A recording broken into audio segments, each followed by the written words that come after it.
عزیزوں اور بزرگوں، یہ باعث بھی کچھ کام رحمۃ اللہ علیہ کے واقعے سے نکلتا ہی چلا وَاسْتَعِينُوا بِالصَّبْرِ وَالصَّلَاةِ. حضرت بیٹھے، لوگ تانے مار رہے ہیں، لوگوں میں بدگمانی ہو رہی ہے، صبر کرتے رہے اور صبر کے ذریعے اس گھر میں داخل ہوئے، صبر کیے، چاہتے اپنے خانقاہ میں آنے والے مریدوں کو کچھ بول رہے تھے، نوجوان مریدین تھے، نوجوان متعلقین تھے، ماں توڑ کے بھگا رہے. آج کے تو اکثر ہمیں ایسی تو ہے، اگر کوئی برائی آئے گا تو ماں کو ذرا دوسرا ہم پاتے ہیں، بھگانا دیکھتے ہیں. اگر اللہ والوں کی شان ہی بڑی نرالی ہوتی ہے کہ وہ لوگ فوری اپنے مسئلے کو اللہ کی طرف کر دیتے ہیں اور بنیادی سطح سے سویرے ہستی سے ان بڑھائے تھے برائی کہ دوبارہ برائی کا رخ تو رخ اس کا وجود ہی باقی نہ ہے، اور اس کو ایسا پاکیزہ کر کے چھوڑ دیے کہ وہ توبہ کر لی اور پاک آ. عزیز اور بزرگوں، نماز کیا ہے؟ نماز بندے اور خدا کے درمیان رابطہ ہے. نماز کے ذریعے کئی اسباب ہوتے ہیں.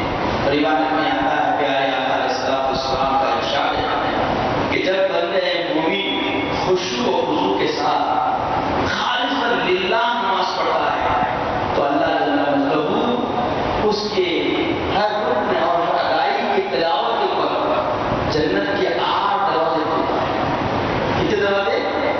جنت کے کبھی حدیث ہے، کیونکہ میں داخل سے حاضر ہوں، یہ میری کوتا عملی سمجھیے یا حالات کا تذکرہ کرنا چاہیے، لیکن میں خود اس بات پہ پشیمان ہوں. جانتا ہے اس بات کو، مگر اب راستہ کسی معلوم تھا، راستہ ایسا دوسرے شاٹ پہ ہو گیا، گلیوں میں پورے لوگوں سے تقریباً آدھا سے پون گھنٹہ لگا ہے.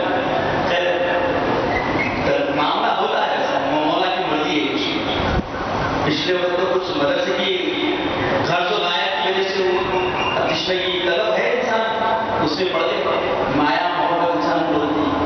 اللہ کے حبیب فرماتے ہیں کہ 8 جنت کے دروازے، کتنے؟ 8 جنت کے دروازے یہ نماز میں اللہ مومن بندے کے لیے کھول دیتا ہے. بتایا گیا روایت ابھی ہے، مختصر بتا رہا ہوں. جب بندہ ثنا پڑھنا شروع کرتا ہے تو باب المعارفہ کھول دیا جاتا ہے.